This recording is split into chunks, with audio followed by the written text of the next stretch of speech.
जोधपुर में ईद पर हुई हिंसा को लेकर राजस्थान के मुख्यमंत्री अशोक गहलोत ने बीजेपी पर निशाना साधते हुए कहा था, भाजपा के नेताओं को राजस्थान में शांति पच नहीं रही है। उन्हें उनके आलाकमान से निर्देश मिले हैं कि राजस्थान में अस्थिरता पैदा करनी है, राजस्थान सरकार को बदनाम करना है। इसलिए भाजपा नेताओं में प्रतिस्पर्धा है, सभी को होमवर्क दिया गया है। वहीं दूसरी तरफ वाराणसी के ज्ञानव्यापी मस्जिद काशी विश्वनाथ मंदिर विवाद भी चर्चा में है। अब सवाल यह उठता है कि राष्ट्रीय विरासतों पर धर्म की राजनीति कितनी सही है। इसी के साथ हमारे साथ में यहाँ पर तमाम मेहमान जुड़ रहे हैं। समाजवादी पार्टी से तारिक खान हमारे साथ में जुड़ रहे हैं, आपका स्वागत। अनिल मिश्रा जी बीजेपी से इस वक्त जुड़ रहे हैं, आपका भी स्वागत। और भी बहुत सवाल है जिन पर जाने की कोशिश करेंगे। मेरी आवाज पहुंच पा रही है तारिक खान आपके पास? जी जी पहुंच रही है, बताइए। पहला सवाल यही है, राष्ट्रीय विरासतों पर धर्म की राजनीति कितनी सही है? किस तरीके से देख रही है समाजवादी पार्टी, विपक्ष कैसे देख रहा है इसको? देखिए, राष्ट्रीय विरासतों पे जो धर्म की राजनीति चल रही है, जो शुरुआत की है इन लोगों ने, वो तो सरासर गलत है। क्योंकि राष्ट्र को आप कतई भी धर्म के आधार पर बांट नहीं सकते हैं, और राष्ट्र को धर्म के आधार पर बनाया भी नहीं गया था। धर्म के आधार पर जो एक राष्ट्र बना था उसका नाम पाकिस्तान है। हिंदुस्तान धर्म के आधार पर नहीं बना था, और उसी के धर्म के आधार पर जो राष्ट्रीय धरोहर हैं उनको जब बांटने की शुरुआत हो जाएगी तो आप समझिए देश किस तरफ जाएगा। तो वो राष्ट्रीय धरोहर को, जो राष्ट्रीय धरोहर हैं उनको राजनीतिक और चुनावी मुद्दा आप बनाएंगे तो कैसे चलेगा?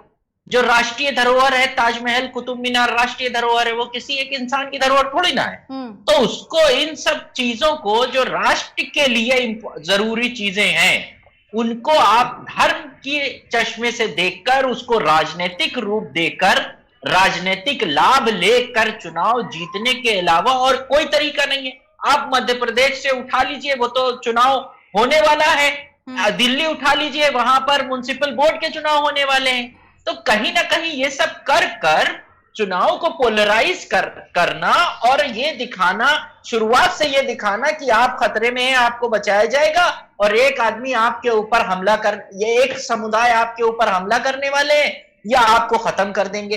कैसे खत्म कर सकेंगे? कैसे खत्म करेंगे? 1000 साल का मुसलमानों, 800 से 1000 साल का मुसलमानों का राज रहा है हिंदुस्तान पे, तब तो नहीं खत्म कर पाए, तब तो साथ में रहे।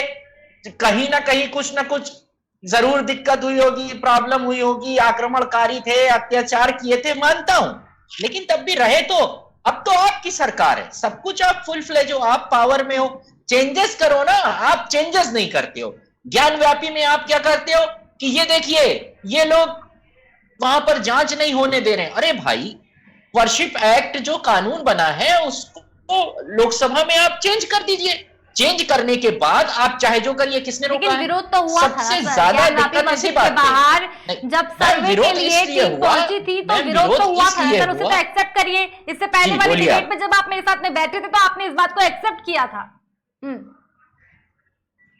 जी जी जी, नहीं, मैं एक्सेप्ट कर रहा हूं। अगर कोर्ट कहेगा तो, अब कोर्ट ने कह दिया कि पूरे में जांच करिए तो जांच हो। ये बात तो मैं पहले से कह रहा हूं कि अगर कोर्ट कहता है कि आप पूरे की जांच करिए, खजाने खोलिए और वहां पर जो संदूक है उसको खोलिए, कोर्ट चप्पे की जांच होगी, कोर्ट बोल चुका है। जी हाँ, कोर्ट बोल चुका है। आपकी आवाज बीच बीच में कट रही है, इसलिए मैं सवाल पूरा सुन नहीं पा रहा हूं, लेकिन फिर भी मैं बता रहा हूं कि अगर कोर्ट ने कह दिया है कि एक एक कोने की जांच होगी, वही कह रहा हूं ना कि अगर आदेश स्पष्ट नहीं था, हम वापस चले गए। मैं एक उदाहरण और देता हूं। अभी हाईकोर्ट ने कहा कि ताजमहल वाली जो याचिका लेके आए थे उनको डाटा। पता नहीं कितने मीडिया पे भाजपा के प्रवक्ता ने कहा कि हम इस हाईकोर्ट के फैसले से सहमत नहीं है, हम फिर से याचिका बनाएंगे, हमें लगता है कि हमारा होमवर्क कम था। इसको क्या कहें हम? कोर्ट की अवमानना कहते हैं। देखिए, डिसएग्री होना, हायर कोर्ट में जाकर अपील करना, ये हमारा कॉन्स्टिट्यूशनल राइट है।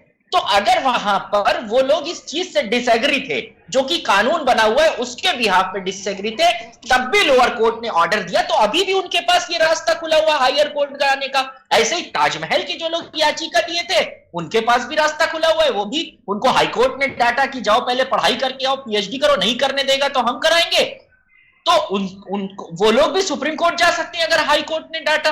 तो जो संवैधानिक अधिकार यहां पर अगर किसी एक समाज को दे रखा है तो वही बराबरी का अधिकार दूसरे समाज को भी दे रखा है। यही संविधान की विशेषता है और यही राष्ट्रवाद है सबसे बड़ा, मुझे लगता है, जो संविधान को सबसे ऊपर रखना, उसको मानना।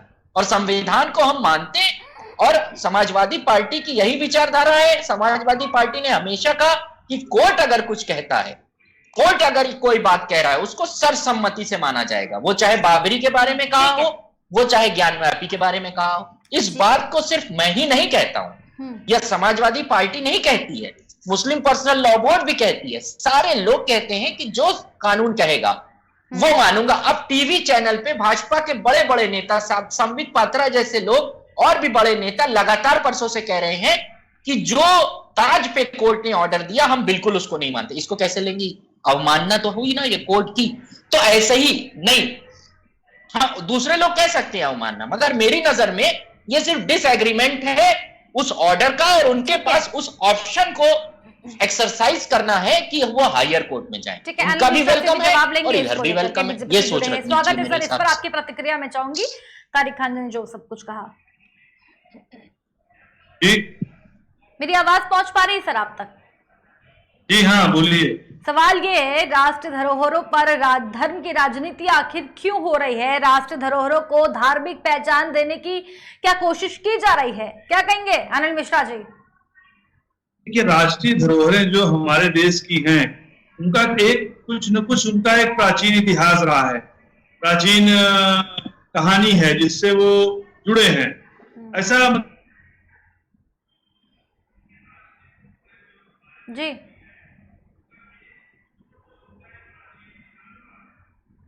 आवाज पहुंच रही है अनिल मिश्रा जी? जी जी रखिए अपनी बात।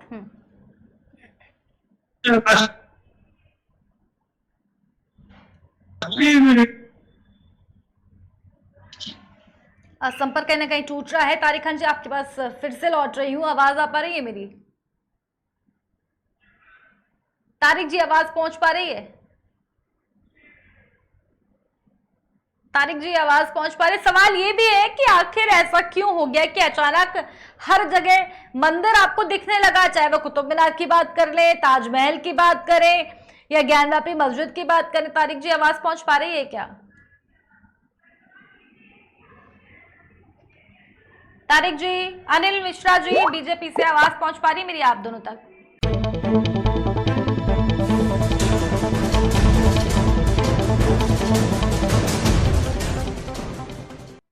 ब्रेक के बाद एक बार फिर से स्वागत है सभी का। सवाल वही पूछेंगे कि आखिर राष्ट्रीय धरोहरों पर धर्म की राजनीति आखिर कब तक, आखिर क्यों देश में हो रहा है? अलग अलग राज्य से हिंसात्मक घटनाएं देखने को मिल रही है। एक बार फिर से तारिक खान हमारे साथ में जुड़ गए हैं, मेरी आवाज पहुंच पा रही है आप तक? जी जी पहुंच रही है, पहुंच रही है। तारिक जी सवाल यही है कि आखिर ऐसा क्या हो गया, अचानक से जो है मंदिर की याद आपको आ जाती है, ताजमहल में आपको मंदिर दिखने लगता है, ज्ञानवापी में मंदिर दिखने लगता है, कुतुब मीनार में मंदिर दिखने लगता है, इस पर क्या कहेंगे आप तारिक जी?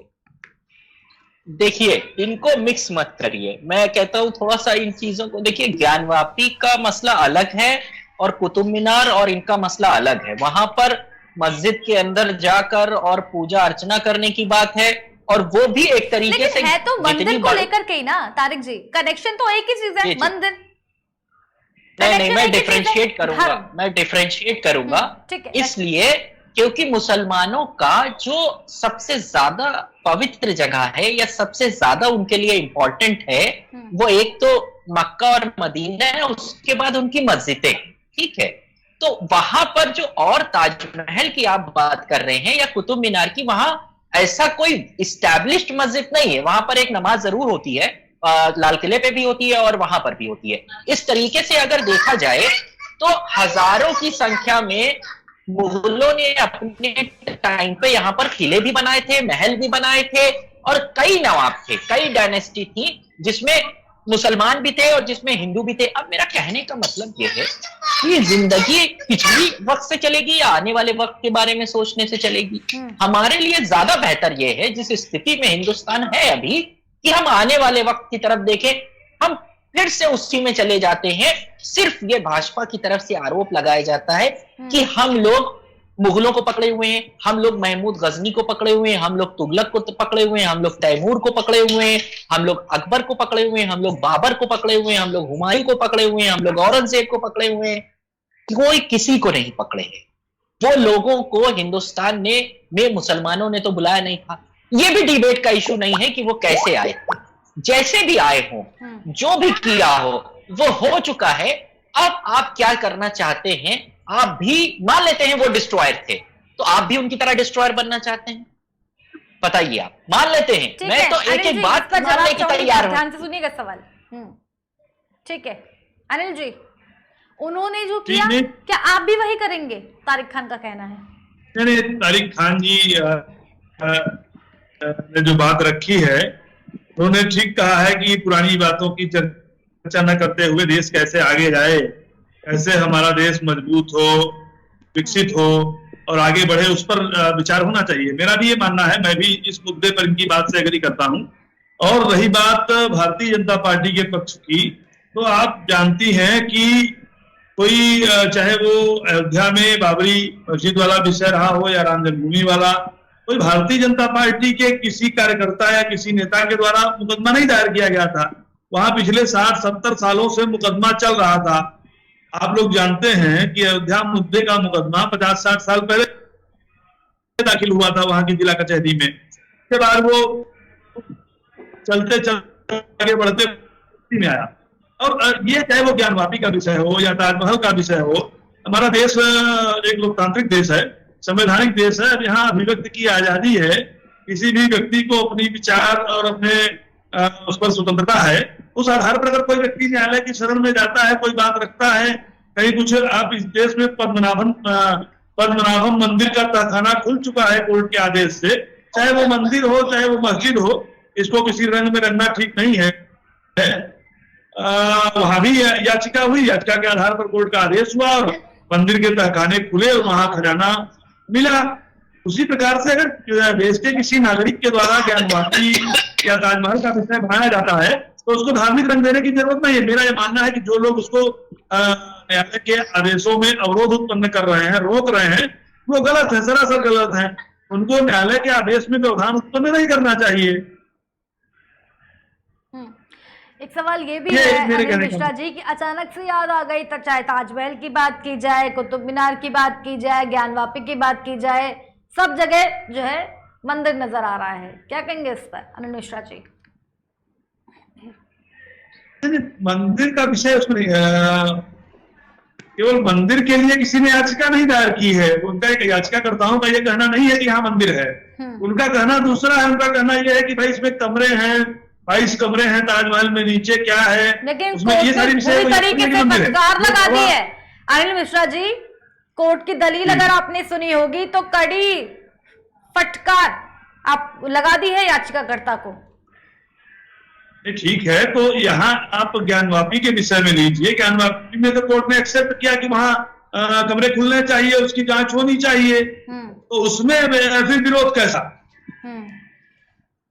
मेरा इस पे एक पॉइंट है मैम। ज्ञानव्यापी पे मैम, ज्ञानव्यापी मस्जिद में बता रहे हैं कि उसको तोड़ा गया, और ma'am common sense is not so common वाली बात एकदम सही होती जा रही है कि जिस आक्रमणकारी ने, कोई भी रहा हो, मैं आक्रमणकारी ही कह रहा हूं, उसने वहां पर पहले मंदिर था, तोड़ा, उसके बाद उसको पूरा नहीं तोड़ा, उसमें जो मंदिर के जो अवशेष थे या जो भी बची हुई चीजें थी उसको वहीं पर छुपा कर रख दिया। मतलब कैसी बात आप कर रही हैं? क्यों एक आदमी, सारी बातें आपकी मानता हूं कि उसने आया, आक्रमण किया, वहां पर तोड़ा और फिर मस्जिद बनाई, लेकिन मस्जिद बनाने के बाद उसके पास कंप्लीट पावर था, बहुत ताकतवर था, तभी तो उसने मस्जिद तोड़ी, मंदिर तोड़ा वहां पर। उसके बाद वो एक दीवार भी छोड़ देता है, फिर अंदर फूल भी बना देता है। मैं भी मान रहा हूं आपकी बात, फूल बना देता है। आप कहते हो संदूक में कुछ रखी है, मूर्तियां रखी है, वो भी मान लेता हूं, वो भी रखा है। लेकिन उस आदमी को सोचिए एक बार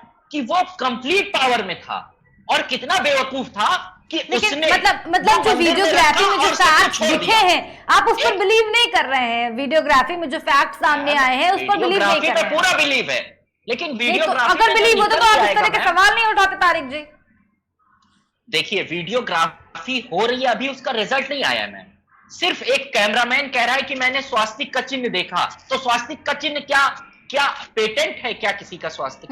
वो फूल का चिन्ह, स्वास्तिक सॉरी बोल रहा हूं, फूल का चिन्ह पेटेंट नहीं है। फूल हमारे मुसलमान भी बनाते हैं फूल। मैं ये कह रहा हूं कि वो आदमी कंप्लीट पावर में था, कहीं कहीं ये ऐसा हो सकता है, लेकिन क्या ये भाईचारे के लिए तो नहीं किया था उस वक्त में? मैं नजरिया सिर्फ एक दे रहा हूं, आप नजरिया एक बार इस तरफ भी ध्यान दीजिए कि वो आदमी कंप्लीट, वो राजा उस टाइम पे कंप्लीट पावर में था, आक्रमणकारी, आपकी लैंग्वेज बोल रहा हूं, कंप्लीट पावर में था। उसके बाद वो वहां पर बहुत से चिन्ह छोड़ गया ताकि ये उसका दिखाई दे कि वो एक कमजोर राजा था, वो पूरी तरीके से डिमोलिश करके नहीं बना पाया, या उन्हीं के ईंटे से बना। ठीक है तारिक जी, हमारी अगली खबर का वक्त भी हो गया है। अनिल जी 30 सेकंड में आपका जवाब चाहूंगी, मैं सिर्फ 30 सेकंड में दो लाइन में आपका जवाब दीजिए। तारिक अनवर जी ने अपनी बात में सारी बात बोल दी कि मैं मानता हूं कि वो आक्रमणकारी थे, मैं मानता हूं कि उसने किया होगा। तो आप ये भी मानिए कि अगर हमारे राष्ट्रीय धरोहरों पर आक्रमणकारियों ने कोई बलात् आक्रमण करके उसका स्वरूप नष्ट किया है तो उसको वापस ले रहा है। अगर कोई नागरिक उस विषय को उठा रहा है तो जांच हो जाने में क्या दिक्कत है? जांच करने में कहाँ परेशानी आ रही है? मैं ये पूछूं, जांच सवाल ही नहीं उठा रहे। नहीं जांच करिए, जांच से कोई भी। ठीक है तारिक जी, अनिल जी बहुत धन्यवाद आप दोनों का। तारिक जी, अनिल जी, तारिक खान जी, अनिल जी बहुत धन्यवाद आप दोनों का हमारे इस खास खबर में जुड़ने के लिए। और रुक करेंगे हमारी अगली खबर की तरफ, लेकिन उससे पहले एक छोटा सा ब्रेक।